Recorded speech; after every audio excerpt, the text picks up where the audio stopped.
loncengnya di channel YouTube Bang Ipul, dan follow Instagram resmi di Syaiful 611, serta ikuti halaman Facebook resmi Bang Ipul. Baik pemirsa, masih di channel GP Sakeris Dubondo.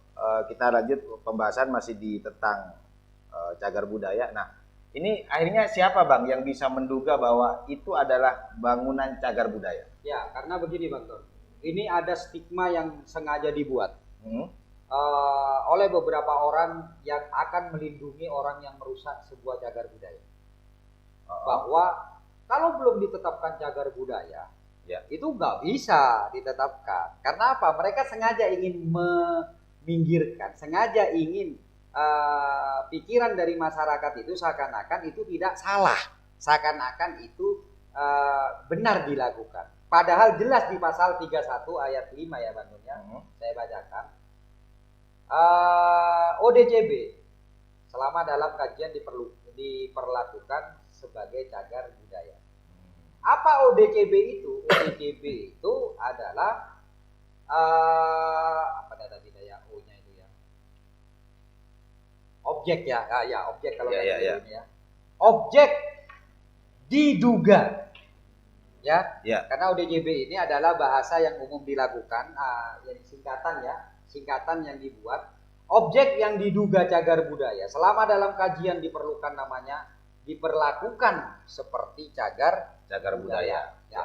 Selama proses pengkajian, benda, bangunan, struktur, bangunan, struktur atau lokasi hasil penemuan atau yang didaftarkan, ini yang diduga maksudnya. Ini pertanyaannya Bang Don di sana nanti. Dilindungi dan diperlakukan sebagai cagar budaya. Dari pasal ini Bang Don ada dua hal yang harus kita pahami. Ini apa juga itu? Ada sebuah pergeseran gitu ya Bang Don ya. Yang pertama adalah struktur bangunannya. Kalau kita bicara tentang struktur di situ sangat jelas strukturnya, gitu loh. Apa saja karena pasirnya juga beda, struktur bangunan yang lain batanya juga berbeda, dan yang hal lainnya. Jadi ini sangat kompleks dan sangat mudah ini nanti masuk dan terjerat di dalam hukum pidana. Gitu ya Bang Don ya. Terus lokasi hasil penemuan. Yang kita bicarakan tentang lokasi itu kita bicara tentang zonasi. Nah, ini juga ada penggeseran.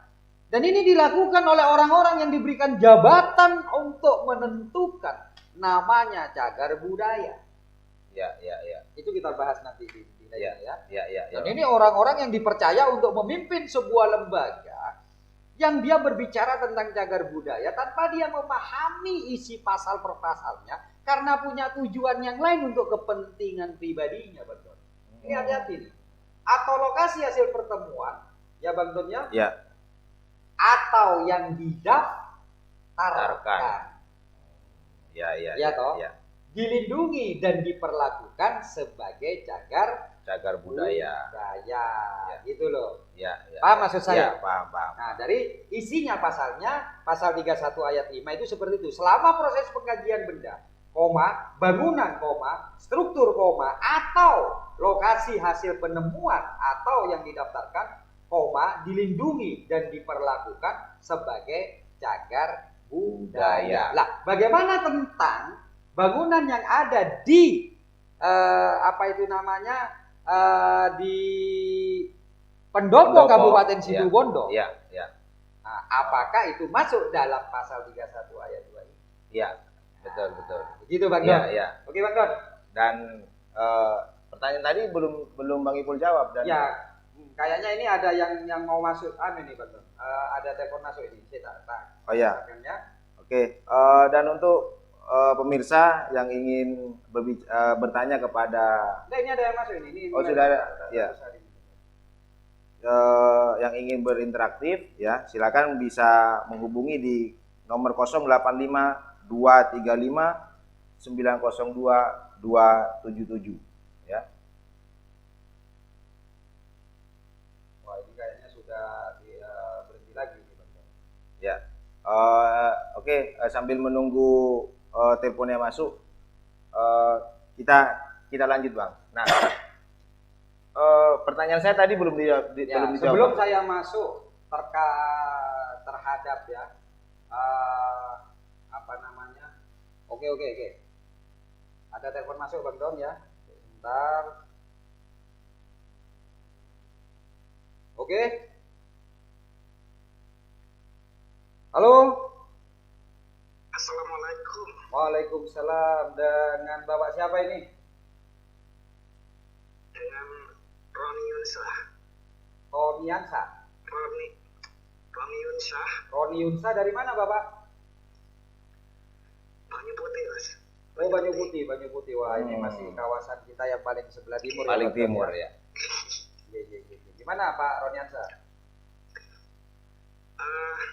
Sebenarnya masalah cagar budaya itu tidak semua orang paham gitu, Pak Gedung. Betul. Justru boleh kita apresiasi ya bahwa kejadian ini menurut saya cukup bisa memberi pelajaran. Betul. Tapi yang menjadi tanda tanya buat saya itu kira-kira apakah pelakunya ini bisa terjerat gitu ya. Saya kok jadi pesimis gitu Pak Gedung. Oh ya, siap. Ya. Harapan dari Pak Roni Yansa apa ini? Kenapa? Harapannya bagaimana ini? Kalau saya boleh menanyakan harapan, harapannya itu apa gitu loh terhadap orang-orang Ya yang tentunya begini. Saya sangat senang lah sama cagar budaya itu. Cuman kalau kita lihat dari penegakan hukumnya yang dia ada di mana itu di seluruh Indonesia ya, itu kok kayaknya susah sekali sih untuk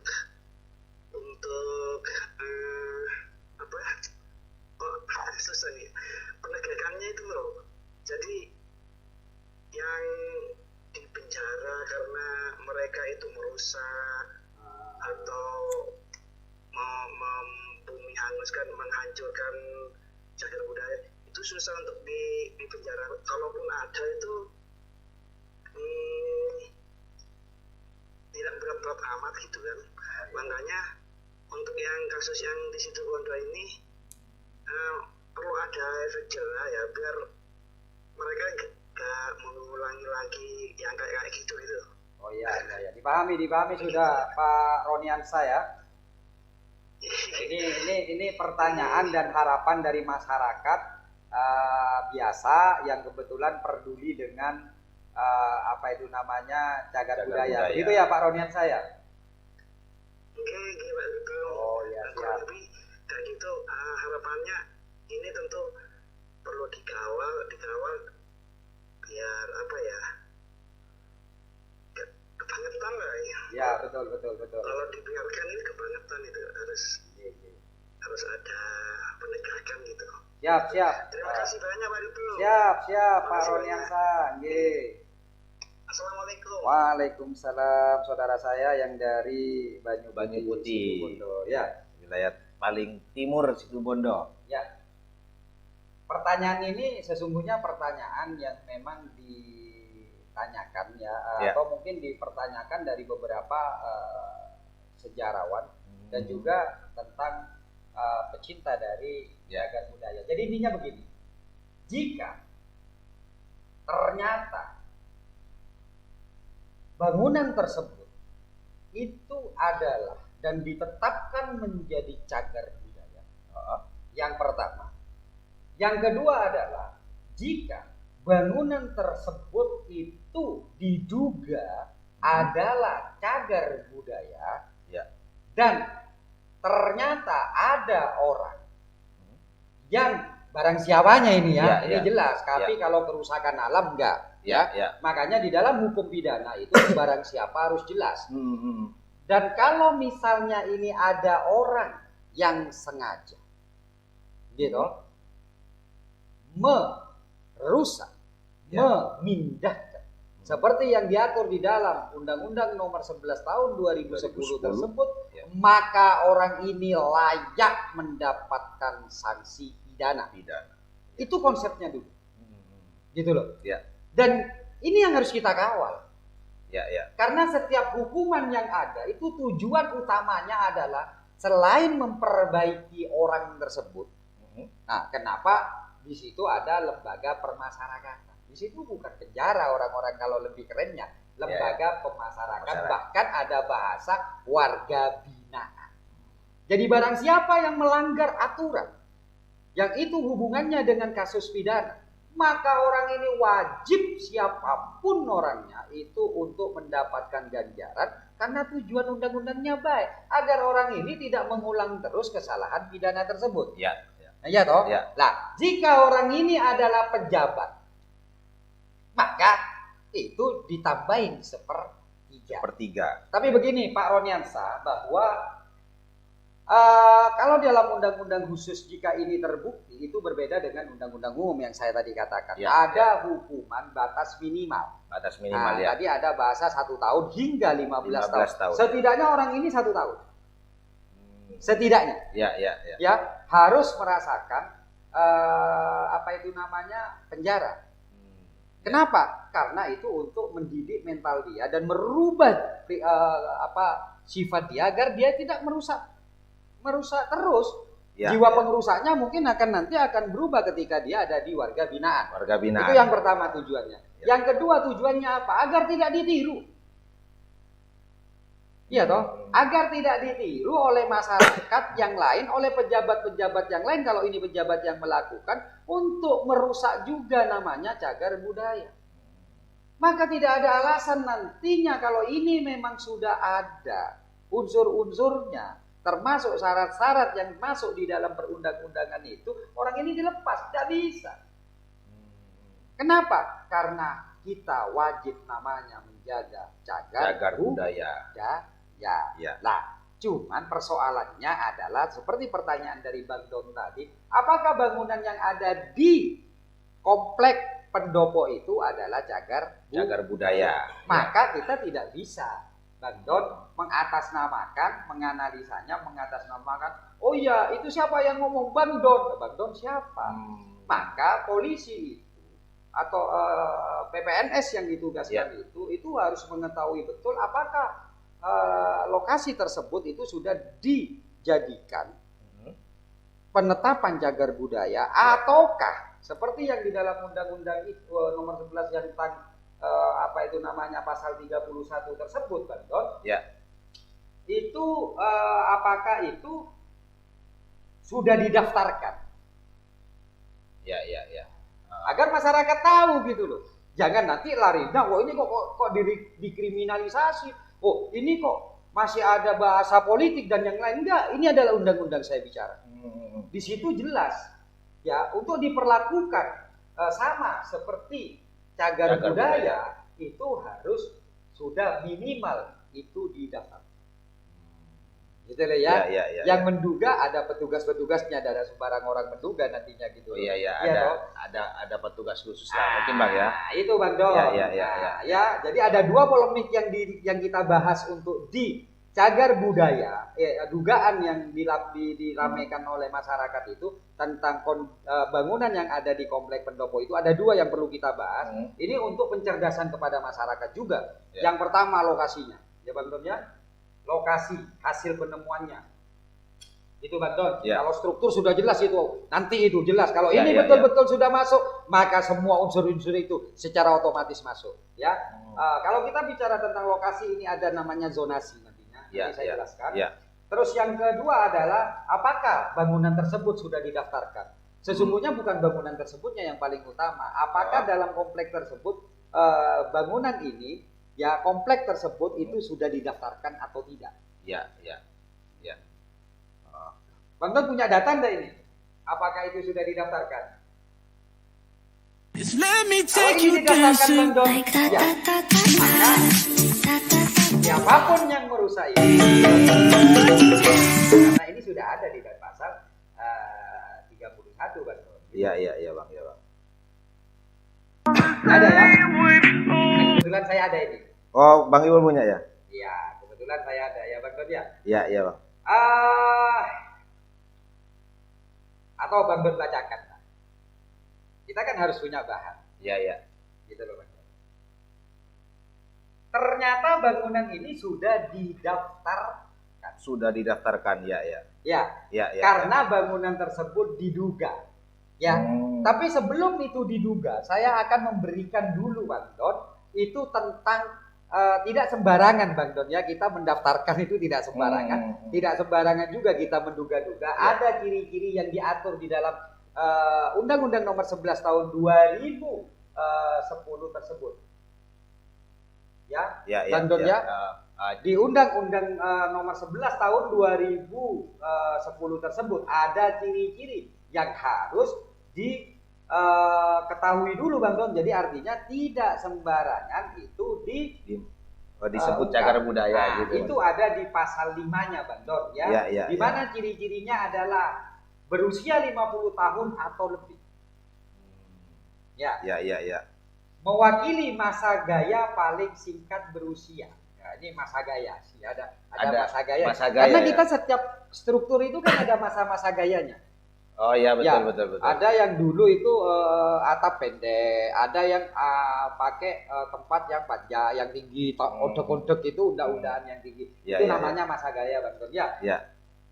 Memiliki arti khusus bagi sejarah, ilmu pengetahuan, pendidikan agama dan atau kebudayaan. Memiliki arti khusus bagi sejarah. Apakah bangunan tersebut itu ada sejarah? Sejarah apapun, baik itu tentang agama maupun tentang pemerintah. Iya toh? Nah. D. Memiliki nilai budaya bagi penguatan kepribadian bangsa. Lah ini yang saya maksud. Di D ini. Nilai itu ya? Nilai itu. Apakah kita memiliki budaya dulu yang hebat? Bahwa kita adalah nenek moyang kita adalah penakluk namanya samudra misalnya dulu ya Bang. Terus membuat bangunan sedemikian mega dan mewah tanpa ada struktur seperti yang ada sekarang. Lah itu tujuannya. Nah, kita dengan ciri-ciri ini Bang Don, ini bisa dikupas satu persatu. Gitu loh. Nah, dari ke-4 ya Bang Don ya, 1 2 3 4 ini dengan melihat foto foto dan model bangunannya, gaya itu, masa gaya itu tadi ya, maka layak ini diduga namanya cagar budaya. Cagar budaya layak diduga itu menjadi cagar budaya. Tapi selama ini tidak didaftarkan, selama ini tidak diajukan, maka tidak bisa hukum undang-undang tersebut itu menyentuh pelaku pengrusakan, betul? Ya. Gitu loh. Paham Bang Don? Ya, paham. Oleh karenanya ternyata Bang Don, ini bangunan dan kompleks tersebut itu sudah memang betul bangunan tersebut seperti yang saya katakan belum ditetapkan menjadi cagar budaya. Tapi bangunan tersebut itu Bang Don itu sudah didaftarkan. Untuk dilakukan namanya kajian. Didaftarkan. Artinya apa Bang Don?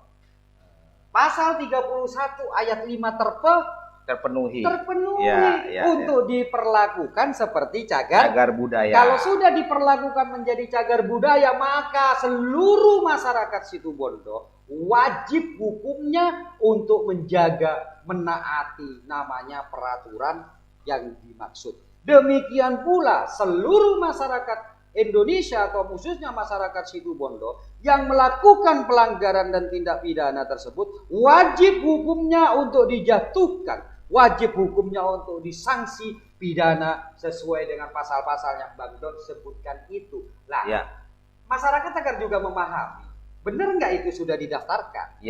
Itu juga pertanyaan. Maka kalau kita bicara tentang pendaftaran Bang Don, itu pasti ada nomornya, betul. Gak mungkin gak ada nomornya. Ngomong sembarangan sudah didaftarkan tapi ternyata tidak ada nomornya. Maka di sini yang Bang Don harus paham dulu, apakah kompleks tersebut atau kawasan tersebut itu sudah didaftarkan atau tidak dengan Ya. nomornya. Ya. Nah, karena Bang Don tidak memiliki nomor, jadi ini bacakan Bang Don nomor yang sudah ada Bang Donnya. Ya. Yang didaftarkan Yang itu sudah bagian. didaftarkan. Ya, ya. Ketika tempat tersebut sudah ada nomornya, maka itu sudah didaftarkan. Ya. Dan diberlakukan sama seperti cagar budaya. Iya, sudah didaftarkan. Ya. Pasal 31 Ya. sudah masuk. Ya, Nah, betul. nanti tinggal barang siapanya nanti kita usut kalau ini memang betul-betul ada. Gitu Bang Don. Ya. Ya. Oke. Ini nomor registrasi ya. Tapi sebelum saya bacakan nomor registrasinya ya, Masyarakat suruh nunggu lagi nih. nunggu lagi ya. Aduh, luar ya. biasa. Yuk kita simak yang mau lewat yang satu ini. Luar biasa.